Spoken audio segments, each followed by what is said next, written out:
Welcome to this special presentation from my tax accountant. We're a leading accountancy firm here in the UK, and we're here to help you, the average UK taxpayer, kind of figure out the sometimes complicated world of property taxes. Yeah.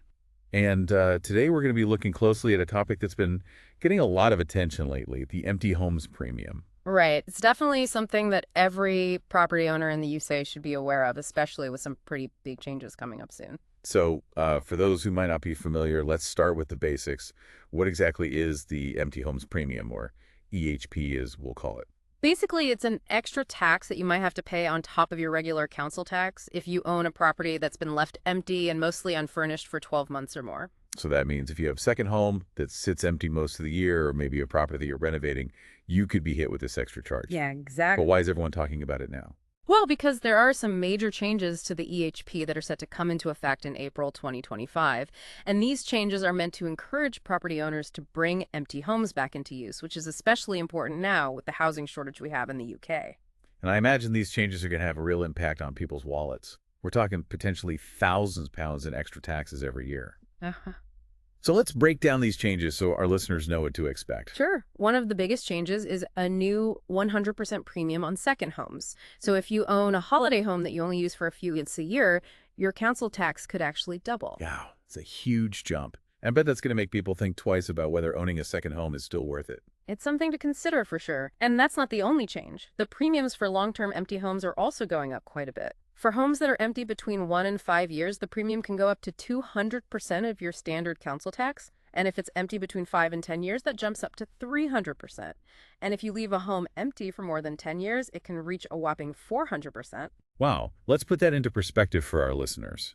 If you own a home and your standard council tax is, let's say, £2,000 a year, if that property sits empty for 5 years, you could be looking at a bill of £6,000.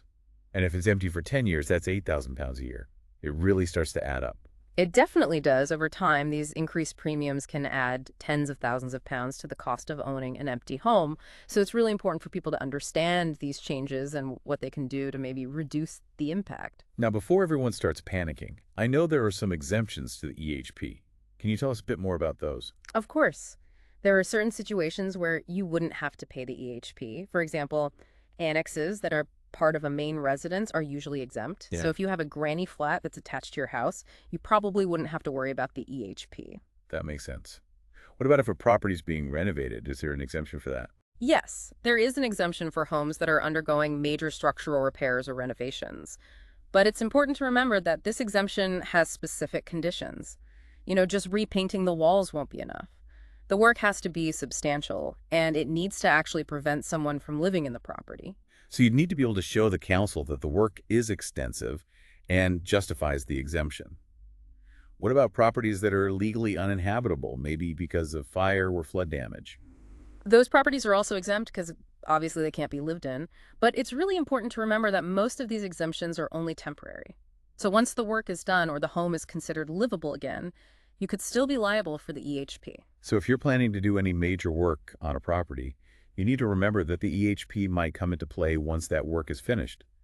Are there any other exemptions our listeners should know about? Yes, there are exemptions for homes owned by members of the armed forces who have to live elsewhere for their work, and properties that are empty because the owner has passed away and the estate is being settled are also exempt during probate. This is all really helpful information, but I imagine how these rules are applied can vary quite a bit depending on your local council. You're right. Councils actually have some flexibility in how they implement the EHP. They get to decide the exact percentage of the premium that is charged up to the maximum allowed. So one council might charge a 100% premium for a property that's empty for 2 years, while another might charge 150%. So it's not a one-size-fits-all situation. And what about discounts? Do councils have the power to offer those? Yes, they do. Councils can offer discounts or even full exemptions if there are exceptional circumstances.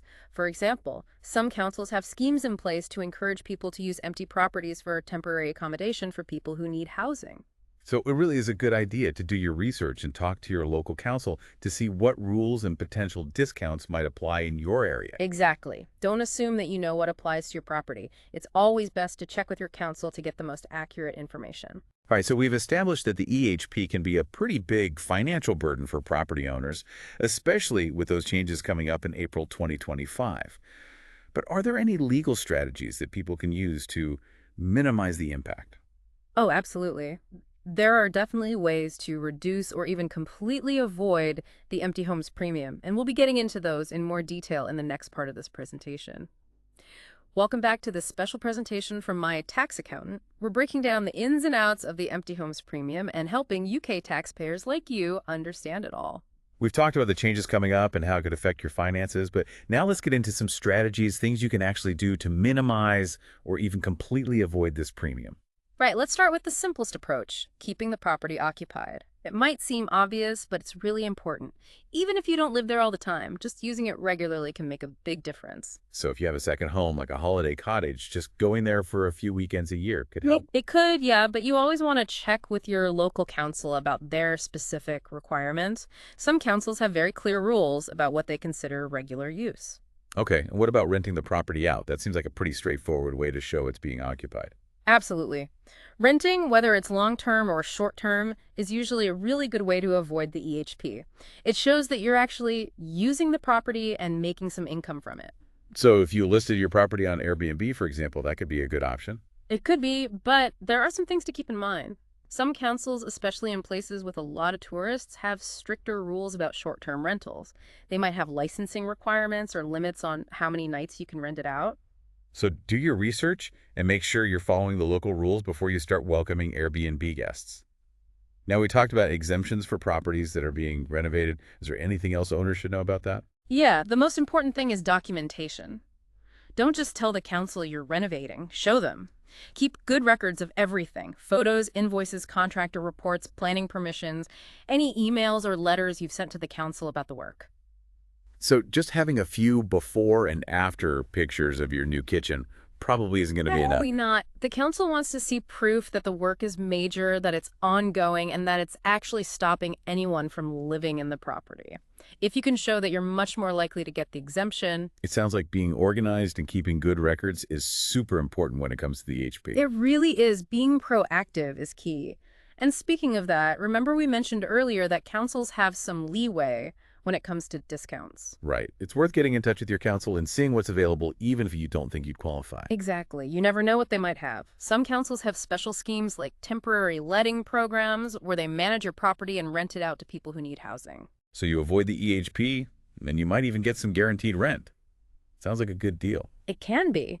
But of course you need to look into the details of any council scheme before you sign up. Yeah. But it's definitely worth considering. Okay, so we've talked about keeping the property occupied, renting it out, claiming exemptions while you're renovating, and checking with your council about discounts. Are there any other strategies we should mention? Oh yes, property guardianship. It's an interesting option, especially if you own a larger property or one that's in an area where security is a concern.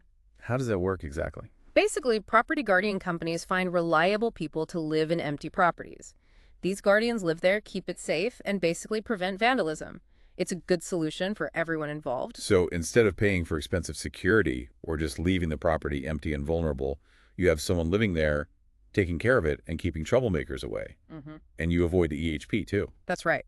In most cases, if you have a property guardian living there, the council considers it occupied, so you get the security and you don't have to pay the premium. That sounds pretty good.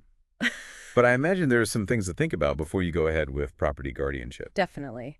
You want to choose a guardian company that's trustworthy and make sure you're happy with how they vet people and that the agreement protects you. It's not something to rush into. This is all really good advice for any homeowner. Yeah. But what about people who invest in property? I imagine the EHP is a bigger issue for them, especially with the new rules coming up. Yeah, property investors need to be extra careful when it comes to the EHP, especially if they own multiple properties. They should start by really looking at all their properties and figuring out which ones are most likely to be hit with the premium. So properties in areas where it's hard to find renters or those that need a lot of work, those would be red flags. Exactly. Once you've figured out which properties are at higher risk, you need to make some strategic decisions. Do you sell them? Do you rent them? Or do you just accept that you'll have to pay the EHP? Selling might be the best option if the property isn't making any money and managing it is just a hassle. Right. But if you think the property has potential in the long run, renting it out could be a better way to go. You get some income, and you avoid the EHP. And if neither of those options works, you need to plan for the cost of the EHP. Exactly. It's all about weighing the pros and cons, looking at the numbers, and making smart decisions. And remember, my tax accountant is here to help you with all of this and figure out a plan that works for you. We've talked a lot about avoiding the EHP, but what happens if you've already been charged?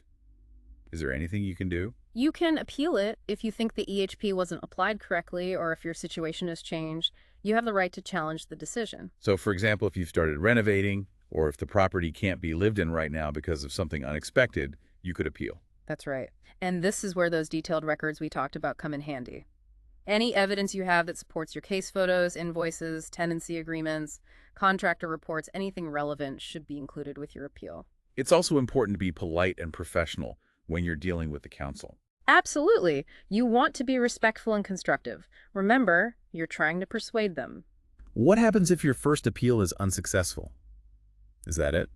Not necessarily. If your informal appeal is rejected, you can take it to the Valuation Tribunal for England. That sounds a bit more serious. Do you need a lawyer for that?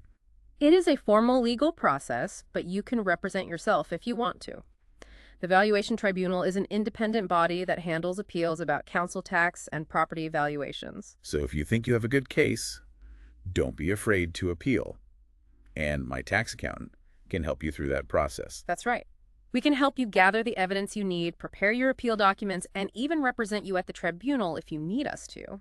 We're here to make sure you understand your rights and that you're treated fairly. So we've covered a lot today, from the basics of the EHP to strategies for minimizing the impact. But with those big changes happening in April 2025, there's one more area we need to talk about second homes. And we'll get into that after a quick message from our sponsors. Welcome back to this special presentation from my tax accountant as we wrap up our discussion on the empty homes premium. Let's focus on something that's going to be important for a lot of you out there, second homes. Yes, with that 100% council tax premium coming up in April 2025, owning that holiday cottage or that extra place in the city is going to get more expensive. Yeah, for people who haven't been thinking about this change, it could be a big surprise. So let's talk about what second homeowners can actually do to get ready for this new premium. Well, one of the best strategies is to think about renting out the property for part of the year. If you're only using it for a few weeks or months yourself, why not make some money from it the rest of the time? That makes sense financially and practically. The rent could help cover that higher council tax bill, and it keeps the property occupied, which, like we talked about before, is a key to avoiding the EHP altogether. Exactly.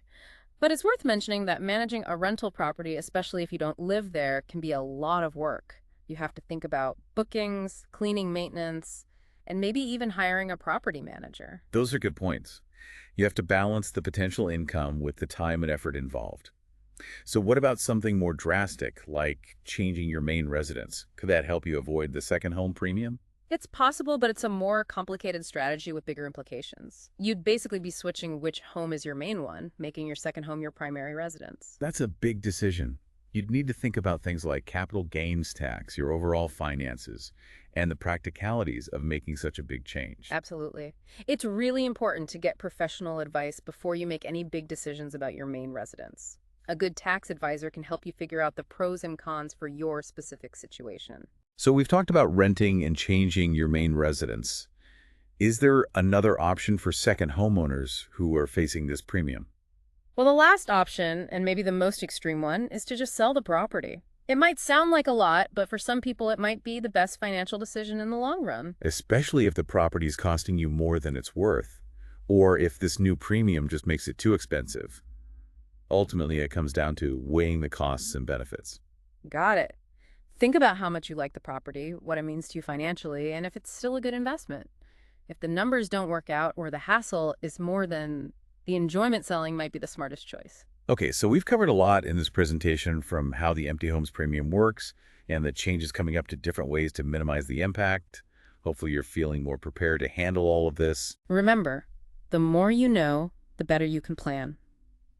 Understanding the rules is the first step to making good decisions about your property. And if you need more help or have any questions, please don't hesitate to contact my tax accountant. Our team of experts is here to guide you through the complexities of UK property taxes. We're always here to provide clear advice and support to help UK taxpayers like you understand the ever-changing world of taxes. Thanks for joining us for this special presentation from my tax accountant.